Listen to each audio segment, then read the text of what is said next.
आज का जो टॉपिक हम डिस्कस कर रहे हैं वो अंतर्राष्ट्रीय विधि है।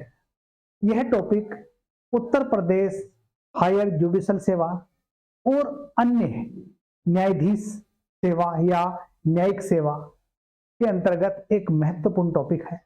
अब ये करीब करीब जो है सभी प्रतियोगिता न्यायिक परीक्षा के अंतर्गत आता है।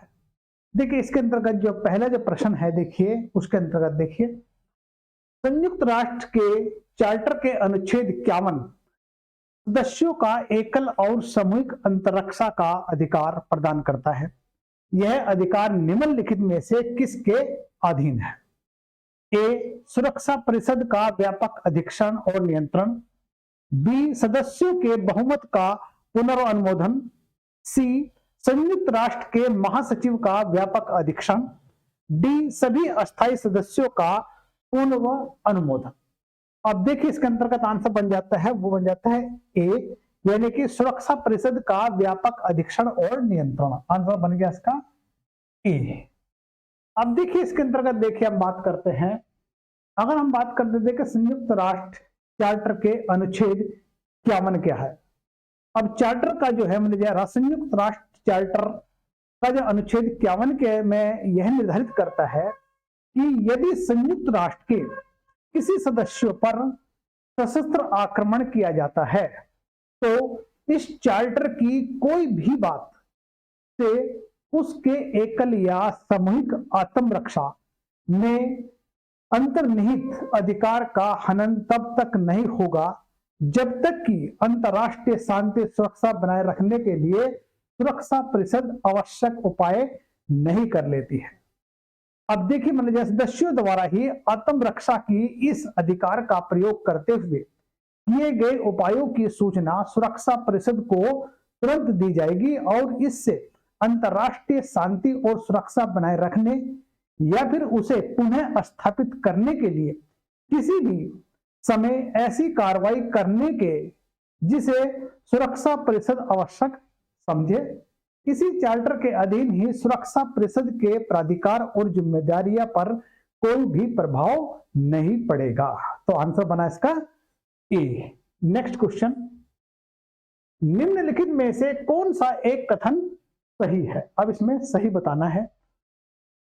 संयुक्त राष्ट्र के चार्टर के अनुच्छेद 94 में यह प्रावधानित करता है कि यदि किसी भी विवाद का पक्षकार अंतर्राष्ट्रीय न्यायालय के विनिश्चय का अनुसरण नहीं करता है तो दूसरा पक्षकार आश्रय ले सकेगा।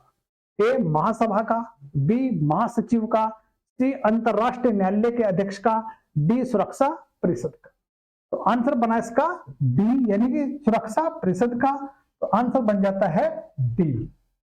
अब देखिए अगर हम बात करते हैं संयुक्त राष्ट्र संघ के अनुच्छेद 94 जो है क्या प्रावधान करता है, देखिए यह है नंबर 1, संयुक्त राष्ट्र का प्रत्येक सदस्य ऐसे प्रत्येक मामले में जिसका वह पक्षकार है अंतर्राष्ट्रीय न्यायालय के विनिश्चयों का पालन करने का वचन देता है। दूसरी बात देखिए, यदि किसी मामले का कोई पक्षकार न्यायालय द्वारा दिए गए निर्णय के अधीन उस पर आधारित या अधिरोपित बाध्यताओं का पालन करने में असफल रहता है तो दूसरा पक्षकार सुरक्षा परिषद का आश्रय ले सकेगा और यदि सुरक्षा परिषद आवश्यक समझती है तो वह निर्णय का प्रभावी करने के लिए सिफारिश भी कर सकेगी या फिर किसी जाने वाले उपाय विनिश्चित कर सकेगी। यह उपबंध जो है स्वयं में कोई भी अज्ञापक उपबंध नहीं है। तो आंसर बना इसका डी। नेक्स्ट, संयुक्त राष्ट्र चार्टर में निम्नलिखित में से किस या किन के लिए उपबंधित है? देखिए, एक, किसी भी सदस्य के चार्टर के सिद्धांत को बार बार उल्लंघन के लिए निष्कासित करना। बी, यह सुनिश्चित करना कि जो उसके सदस्य नहीं है वे प्रभुसत्ता के सिद्धांत के अनुसार कार्य करेंगे। अब देखिए इसमें आंसर बनेगा केवल एक, आंसर बन जाता है इसका, यानी ए आंसर बन जाता है इसका। अब देखिए अगर हम संयुक्त राष्ट्र के चार्टर के अनुच्छेद 6 के अनुसार 6 की बात करते हैं, यदि कोई सदस्य जानबूझकर तथा लगातार चार्टर में वर्णित सिद्धांतों का उल्लंघन करता है तो उसे सुरक्षा परिषद के सुझाव पर महासभा द्वारा संस्था या महासभा की संस्था द्वारा उसे संस्था से निकाला जा सकता है। इसके लिए सुरक्षा परिषद के 9 सदस्यों की सहमति, यानी जिसमें 5 सदस्य अस्थायी भी शामिल होने चाहिए, तथा महासभा का निर्णय 2/3 सदस्यों के बहुमत से होना चाहिए। और सदस्यों का जो निलंबन है, सदस्यों के निलंबन से संबंधित प्रावधान अनुच्छेद 5 में वर्णित है, तथा संयुक्त राष्ट्र संघ का वह सदस्य जिसका विरुद्ध अधीन सुरक्षा परिषद कार्रवाई कर रही है, निलंबित किया जा सकता है। तो आंसर बना इसका ए। नेक्स्ट, निम्नलिखित में से कौन सा सिद्धांत अंतरराष्ट्रीय विधि के आधार के बारे में है? यानी अंतरराष्ट्रीय विधि के आधार के बारे में है। 1 सहमति का सिद्धांत, 2 आत्म मर्यादा का सिद्धांत, 3 मूल अधिकारों का सिद्धांत। देखिए इसमें आंसर बनेगा आपका जो है वो बन जाता है तीनों में ही, यानी आंसर बन गया इसका बी। अब देखिए अगर हम बात करते हैं मतलब जो है सहमति का सिद्धांत, कहते हैं theory of consent. Theory of consent के सिद्धांत के अंतर्गत देखिए आप जो है अंतरराष्ट्रीय विधियों को इसलिए मान्यता प्रदान की जाती है कि उसको मानने वाले ने इन नियमों की सहमति प्रदान कर रखी है। और ओपनहाइम अगर आपके अनुसार कहते हैं, ओपनहाइम के अनुसार क्या है, राज्यों की सामान्य सम्मति द्वारा ही अंतरराष्ट्रीय विधि का विकास हुआ है। देखिए ये बना सहमति का सिद्धांत। दूसरी बात आता है इसमें जो है आत्म मर्यादा का सिद्धांत। देखिए आत्म मर्यादा का सिद्धांत क्या होता है, हम कह सकते हैं ऑटो लिमिटेशन थ्योरी। अब देखिए इस सिद्धांत के अनुसार ही अंतरराष्ट्रीय विधि राज्य के इसलिए बंधनकारी होती है क्योंकि राज्यों द्वारा ही सब शक्तियां को परिष्कृत करते हुए उक्त विधि को मान्यता स्वयं में प्रदान कर दी गई है। और आत्म नियमन का सिद्धांत इस बात पर आधारित है कि प्रत्येक राज्य की एक स्वतंत्र इच्छा होती है जो बाह्य शक्तियों के नियंत्रण से पूर्णतः मुक्त होती है। देखिए यह बना आपका आत्म नियमन या फिर जो है ऑटो लिमिटेशन का थ्योरी की बात करते हैं। दूसरी बात बनते हैं मूल अधिकारों का सिद्धांत। अब इसमें जो है थ्योरी ऑफ फंडामेंटल राइट्स। अब इसके अंतर्गत देखिए जो है हम जो है राजनीतिक समुदाय या राज्यों के अस्तित्व के पहले मनुष्य अपनी प्राकृतिक दशाओं में रहता था और वहां उसे कुछ मौलिक अधिकार प्रदान किए गए थे, जैसे कि स्वतंत्रता, समानता, आत्मरक्षा का अधिकार। अतः राज्यों को ये अधिकार उसी प्रकार प्राप्त हो जाते हैं जिस प्रकार प्रारंभ में ये व्यक्तियों को प्राप्त थे। राज्य के इन अधिकारों पर नियंत्रण करने वाली कोई सार्वभौमिक शक्ति नहीं है, परिणामतः इन्हें एक सूत्रात्मक प्रदान करना संभव नहीं दिखता है। देखिए इसमें जो है इसका आंसर बना आपका, मैं तीनों बता दिए। सहमति का सिद्धांत क्या था, आत्म मर्यादा का सिद्धांत क्या है, मूल अधिकार का सिद्धांत। आंसर बना इसका बी, ये आपका बन गया है। नेक्स्ट, निम्नलिखित कथनों पर विचार कीजिए। अब इन कथनों पर विचार करना आपको, देखिए अंतरराष्ट्रीय संधियां 2 प्रकार की होती हैं, विधि निर्मात्री संधियां और संधि संविधा। संयुक्त राष्ट्र चार्टर सार्वभौम अंतरराष्ट्रीय विधि के नियमों को निरूपित करने वाली संधियों को सर्वोत्तम उदाहरण है। 3 अंतरराष्ट्रीय क्षेत्र में विधि निर्मात्री संधि वही कार्य करती है जो राज्य के क्षेत्र में विधायन करती है। अब देखिए इसमें आंसर बन जाता है, इसके तीनों बन जाते हैं, यानी आंसर बन गया बी। अब देखिए अगर हम बात करते हैं, देखिए अगर हम इसकी बात करते हैं मतलब जो है इसका आंसर ये है 2 या 2 से अधिक राज्यों के बीच अंतरराष्ट्रीय विधि के अंतर्गत आपस में संबंध स्थापित करने के लिए पारंपरिक समझौते को अंतरराष्ट्रीय संधि के रूप में जाना जाता है। ऐसी संधियों को बंधनकारी प्रभाव के आधार पर अर्थात समझौतों से भी किए गए वचनों आदि के पालन किया जाना चाहिए। अब देखिए इसका मतलब है कि इस सिद्धांत पर निर्भर करता है कि ओपनहाइम ने संधियों को 2 भागों में विभाजित किया है। एक विधि निर्माण करने वाली संधियां, दूसरी दूसरे उद्देश्यों के लिए की गई संधियां। अब देखिए इसमें आंसर बन गया आपका डी। नेक्स्ट, निम्नलिखित कथनों पर विचार कीजिए। अब इन कथनों पर विचार करना, देखिए आप जो है राष्ट्र चार्टर के अनुच्छेद 2 सब कॉलम 4 के अधीन संयुक्त राष्ट्र के सदस्य इस बात के लिए वचनबद्ध है कि वे एक दूसरे के राज्य क्षेत्रीय अखंडता का आदर करेंगे, एक दूसरे की राजनीतिक स्वतंत्रता का आदर करेंगे, एक दूसरे के विरुद्ध बल का प्रयोग नहीं करेंगे। अब देखिए इसमें आंसर बन जाता है ए, यानी तीनों आंसर है, आंसर बन जाता है इसका ए। अब देखिए अगर हम बात करते हैं संयुक्त राष्ट्र के चार्टर के अनुच्छेद 2 सब कॉलम 4 के अधीन संयुक्त राष्ट्र के सदस्य इस बात के लिए वचनबद्ध हैं कि वे अपने अंतर्राष्ट्रीय संबंधों में किसी भी राज्य की राज्य क्षेत्रीय अखंडता और राजनीतिक स्वाधीनता के विरुद्ध या फिर किसी भी ऐसी रीति से जो संयुक्त राष्ट्र के प्रयोजन से असंगत हो बल का प्रयोग करने की धमकी नहीं देंगे या फिर कहते हैं बल का प्रयोग नहीं करेंगे। वास्तव में चार्टर के इस उपबंध से सदस्य राष्ट्र के बीच अपनी क्षेत्रीय अस्मिता के अस्तित्व संबंध परिशंकाओं को दूर करते हुए एकता एवं आपसी सहयोग एवं सौहार्दपूर्ण के भाव भरने का प्रयास किया गया है तथा उनके मध्य आपसी प्रतिद्वंदता को कम करने का प्रयास किया गया है। देखिए आंसर बना इसका ए। नेक्स्ट, निम्नलिखित कथनों पर विचार कीजिए।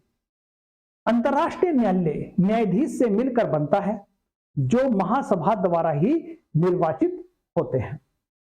अब देखिए इसमें देखिए मैं क्वेश्चन कह रहा आपका देखिए, यानी कि इसमें विचार करना है और इसमें बताना है आपका, देखिए सही बताना है। अंतर्राष्ट्रीय न्यायालय उसके न्यायाधीश से मिलकर बनता है जो कि महासभा द्वारा निर्वाचित होते हैं। 2 न्यायाधीश 9 वर्ष की अवधि के लिए निर्वाचित होते हैं और अपनी अवधि में अवसान के पश्चात पुनः निर्वाचित नहीं हो सकते हैं। तीसरी बात देखिए, कोई राज्य संयुक्त राष्ट्र के सदस्य नहीं है और वह भी अंतर्राष्ट्रीय न्यायालय में संविधान का पक्षकार बन सकता है। अब देखिए इसमें आंसर बनेगा, इसमें 3 सही है, यानी ये आंसर बनेगा सी, ये सी आंसर बन जाता है। अब देखिए अंतर्राष्ट्रीय न्यायालय के संविधान के अनुच्छेद 4 के अनुसार इसके सदस्यों का जो निर्वाचन है महासभा और सुरक्षा परिषद द्वारा अस्थायी मध्यस्थ न्यायालयों में राष्ट्रीय समूह के नाम निर्देशित व्यक्तियों की सूची में से लेते हुए किया जाएगा। अनुच्छेद 13 में यह उपबंध करती है कि न्यायालय के सदस्य 9 वर्ष के लिए निर्वाचित किए जाएंगे और उन्हें निर्वाचित किया जा सकेगा, परंतु प्रथम निर्वाचन में निर्वाचित न्यायाधीशों में से 5 न्यायाधीश की पद अवधि 3 वर्ष पूरे हो जाने पर समाप्त हो जाएगी और अन्य 5 वर्ष की पद अवधि और 6 वर्ष पूरे होने के समाप्त हो जाएंगे। तो आंसर बना इसका 3। नेक्स्ट, निम्नलिखित कथनों पर कौन सा कथन सही है? अब सही बताना है। जो राज्य संयुक्त राष्ट्र का सदस्य नहीं है, ए, वह अंतर्राष्ट्रीय न्यायालय संविधान के पक्षकार नहीं बन सकता। बी, यानी से बताना है जो राज्य संयुक्त राष्ट्र का सदस्य नहीं है, सही बताना है, वह अंतर्राष्ट्रीय न्यायालय के संविधान के पक्षकार बन सकता है, किंतु उन शर्तों पर जो सुरक्षा परिषद की सिफारिशें पर महासभा प्रत्येक मामले में अवधारित करे। सी, वह महासचिव की सिफारिश पर अंतर्राष्ट्रीय न्यायालय के संविधान का पक्षकार बन सकता है। डी, वह अंतर्राष्ट्रीय न्यायालय के संविधान का पक्षकार बन सकता है, किंतु उन शर्तों पर जो प्रत्येक मामले के महासभा की सिफारिश पर सुरक्षा परिषद अवधारित करती है। देखिए इसमें आंसर बन जाता है इसका जो है, इसमें जो है जो सदस्य राष्ट्र मिले सही बताना है तो वो आपका बी आंसर बन जाता है। अब देखिए यहां पर बात करते हैं, अगर हम जो है अंतर्राष्ट्रीय न्यायालय के संविधान के अनुच्छेद 4 सब कॉलम 3 में यह व्यवस्था दी गई है कि वे शर्तें जिनके अधीन कोई राज्य जो इस संविधान का पक्षकार है किंतु संयुक्त राष्ट्र का सदस्य नहीं है, न्यायालय के सदस्यों के निर्वाचन में भाग ले सकेगा। किसी विशेष करार के अभाव में सुरक्षा परिषद की सिफारिशों पर महाभियोग द्वारा अधिकथित की जाएगी। तो आंसर बना इसका बी। नेक्स्ट, निम्नलिखित कथनों पर विचार कीजिए। इसमें देखिए संयुक्त राष्ट्र के प्रत्येक सदस्य महासभा में 5 से अनधिक प्रतिनिधि भेज सकता है। देखिए इसमें जो है महत्वपूर्ण प्रश्नों का विनिश्चय महासभा के सदस्यों के कुल सदस्यों के 2/3 बहुमत से किया जाता है। उसके बाद महासभा के संकल्प या घोषणाएं राज्य पर आबद्धकारी नहीं है। देखिए आंसर बनेगा इसमें, देखिए 1 भी सही है और 3 भी सही है, आंसर बनेगा बी, यानी 1 और 3 आंसर बन जाता है इसका बी।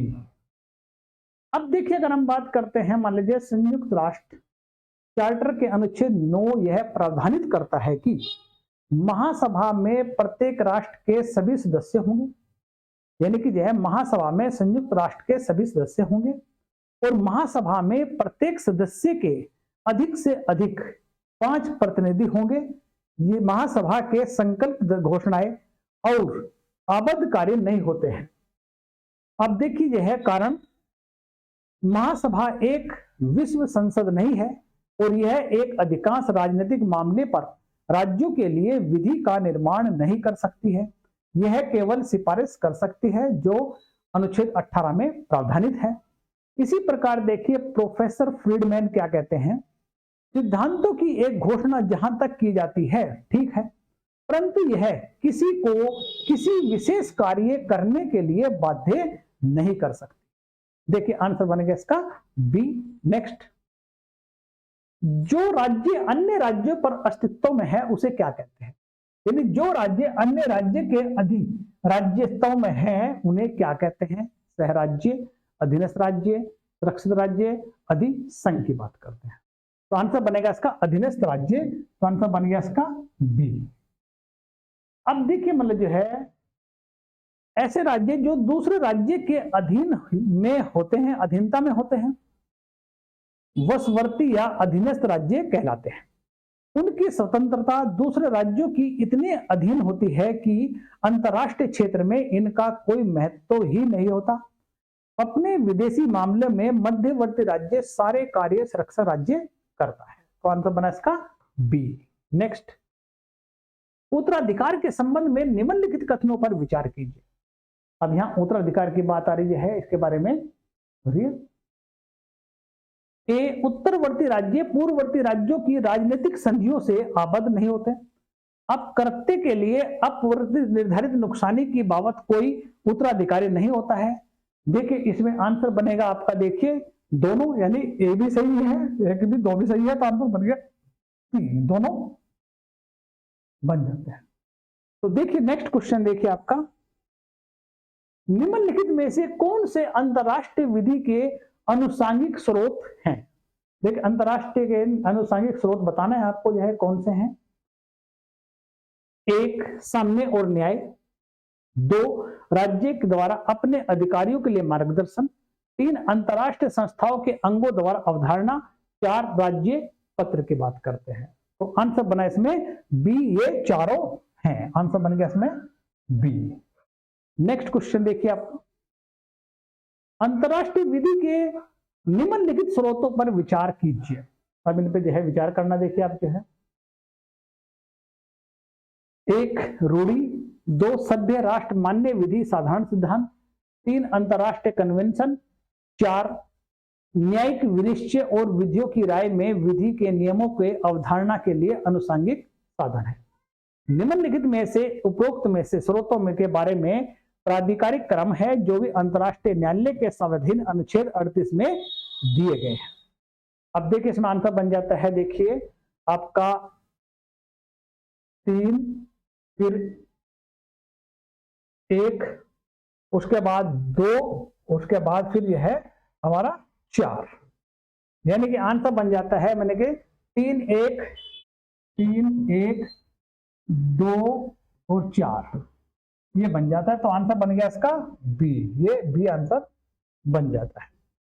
नेक्स्ट,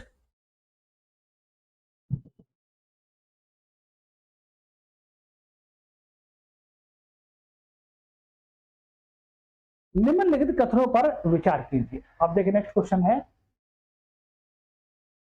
अंतरराष्ट्रीय न्यायालय के संविधान के अनुच्छेद 38 के अनुसार अंतरराष्ट्रीय रूढ़ि ऐसे साधारण व्यवहार का साक्ष्य होना चाहिए जो विधि के रूप में स्वीकार हो चुका है। अब देखिए इसमें जो है अंतरराष्ट्रीय विधि के क्षेत्र में रूढ़ियों का उदय बहुत लंबी अवधि के पश्चात होता है। देखिए इसमें आंसर जो बनेगा वो आपका बनेगा दोनों, यानी सी आंसर बन जाता है। नेक्स्ट, निम्नलिखित कथनों पर विचार कीजिए। जहां प्रथा का अंत होता है वहां रूढ़ी प्रारंभ होती है, सही है। प्रथा सदा रूढ़ी के पहले आनी चाहिए, ऐसा नहीं है। प्रथा देखिए मतलब यह है सदा रूढ़ी बन जाती है, ऐसा भी नहीं है। प्रथा रूढ़ी और अरुणोदय चरण है, यानी 1 और 4 इसके सही है। तो आंसर बन गया इसका डी, ये डी आंसर बन जाता है। नेक्स्ट क्वेश्चन देखिए, संधि की रचना में निम्नलिखित चरणों पर विचार कीजिए। रजिस्ट्रीकरण का और प्रकाशन, स्वीकृति और असंजन, हस्ताक्षर, संविधाकारी पक्षकारों की ओर से व्यक्तियों का प्रत्यायन। अब देखिए इसमें आंसर बनेगा आपका, देखिए वो बन जाता है, इसको जो है इसके चरण बताने हैं। देखिए पहले तो नंबर देखिए, इसमें नंबर 1 पे आ जाता है हमारा, ये आ जाता है 1, उसके बाद फिर ये 2, उसके बाद फिर ये हमारा 3 और ये फिर 4, यानी आंसर बन जाएगा हमारा 4 3 2 1, यानी कि देखिए इसका बनेगा 4 3 सॉरी 4, उसके बाद 2 आएगा, मतलब ये है, ये हाँ है 4 2, यानी 4 2 और फिर आएगा हमारा 3 1, यानी इसका बनेगा हमारा जो है, ये देखते हैं आंसर बन गया हमारा इसका, ये बन जाता है इसका बी, यानी बी आंसर बन जाता है। अब देखिए इसमें जो है अगर हम बात करते हैं संधि की जो रचना है, या संधि की रचना हेतु सर्वप्रथम संविधाकारी पक्षकारों की ओर से व्यक्तियों का प्रत्यायन होना चाहिए। एक हस्ताक्षर होने आवश्यक है संधि पत्र पर। इनकी स्वीकृति और असंजन का इसका तीसरा चरण है। अंतर्गत व इसका रजिस्ट्रीकरण और प्रकाशन होता है। देखिए आंसर में बता दिया आपको, ये बन जाता है। नेक्स्ट, निम्नलिखित कथनों पर विचार कीजिए। जो राज्य पूर्णतः प्रभु नहीं है वो संधि करने में सक्षम नहीं है। संधियां सरकार या राज्यों के आबद्धकारी नहीं होती है जब तक कि वे उनके अनुसमर्थन न करें। 3, अंतरराष्ट्रीय संगठन संधि के पक्षकार नहीं हो सकते हैं। अब देखिए इसमें आंसर जो बनेगा वो बनेगा इसका 1 और 2, आंसर इसमें सही है, तो आंसर बन जाता है इसका बी आंसर, ये बी आंसर बन जाता है। मतलब समझिए आप जो है विचार करना, जो राज्य पूर्ण प्रभु नहीं है वो संधि के सक्षम नहीं है, बिल्कुल सही है। संधियां सरकारों और राज्यों पर आबद्धकारी नहीं होती है जब तक कि वे उनका अनुसमर्थन न करें, तो इस प्रकार आंसर बन जाता है बी आंसर।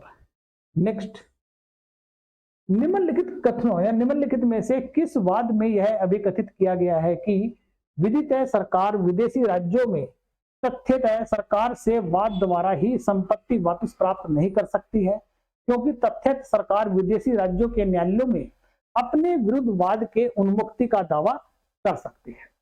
अब देखिए इसमें आंसर जो बनेगा आपका, देखिए अरंतु जाजू गोंडी गारंटी ट्रस्ट ऑफ इंडिया। देखिए आंसर बन जाता है इसका ए आंसर बन जाता है, वाद है तो आंसर इसका ए आंसर बन जाता है, अरंत जाजू गोंडी। अब देखिए मतलब जो है अगर हम बात करते हैं इसकी, अरंत जाजू गोंडी 1937 नामक वाद में यह निर्णय दिया गया है कि विधितः सरकार विदेशी राज्यों में तथ्यतः सरकार से वाद द्वारा संपत्ति वापस प्राप्त नहीं कर सकती है, क्योंकि तथ्यतः सरकार विदेशी राज्य के न्यायालय में अपने विरुद्ध वाद से उन्मुक्ति का दावा कर सकती है। तथ्यतः यह यहां भी तात्पर्य कि वैसी सरकार से है जो भी वास्तविकता विश्व समुदाय द्वारा सामान्यता या मान्यता प्राप्त है, जो कि विदितः सरकार में सारी औपचारिकताएं विद्यमान तो होती हैं परंतु अभिव्यक्त रूप में उद्घोषित किया जाना अभी बाकी है। देखिए आंसर बन गया इसका ए आंसर बन जाता है इसका। नेक्स्ट क्वेश्चन देखिए, निम्नलिखित कथनों में से कौन सा एवं सुमेलित नहीं है। अब ये सुमेलित बताना हमें इसमें जो है, राज्य एक दूसरे में पूर्णतः अमौलिक जाता है तो अधीन होकर ही वह स्वेच्छा विलित हो जाता है। सार्वभौमिक उत्तराधिकारी, ये सही है। राज्य अनेक भागों में विभाजित हो जाता है और प्रत्येक भाग एक पृथक अंतरराष्ट्रीय व्यक्ति बन जाता है। देखिए ये रॉन्ग हो जाता है। राज्य एक भाग दूसरे भाग राज्य में अध्यापन है, भागतः उत्तराधिकारी, ये सही है। उसके बाद प्रभु राज्य और ये संघ राज्य मिलकर ही अपनी स्वाधीनता खो देते हैं, जो बन गया डी, ये भी सही है। तो आंसर बना इसका बी, ये बी आंसर बन जाता है। नेक्स्ट, निम्नलिखित कथनों पर विचार कीजिए। केवल विधितः मान्यता प्राप्त राज्य और सरकार मान्यता देने वाले राज्यों को राज्य क्षेत्र में स्थित संपत्ति प्राप्त करने का दावा कर सकती है। इसमें देखिए आप जो है सही है, बिल्कुल है। उसके बाद है केवल तथ्यतः मान्यता प्राप्त इकाइयों के प्रतिनिधियों को संपूर्ण राजनीतिक उन्मुक्ति और विशेषाधिकार का हक देती है, ये रॉन्ग हो जाता है। यदि कोई विधितः मान्यता प्राप्त प्रभु राज्य किसी भी अधीन राज्य को अधीनता का देता है तो नए राज्य विधितः मान्यता हो जाती है, अन्यथा नहीं है, तो ये भी सही है। तो इसमें देखिए 1 और 3 सही हो जाते हैं, तो आंसर बन जाता है बी आंसर है, इसका बी आंसर बन जाता है। देखिए मैंने आपके साथ ये टॉपिक डिस्कस किया है अंतरराष्ट्रीय विधि। इसके अंतर्गत देखिए मैं ये क्वेश्चन डिस्कस किए, आगे नेक्स्ट टेस्ट में नेक्स्ट क्लास में हम फिर मिलेंगे। ओके।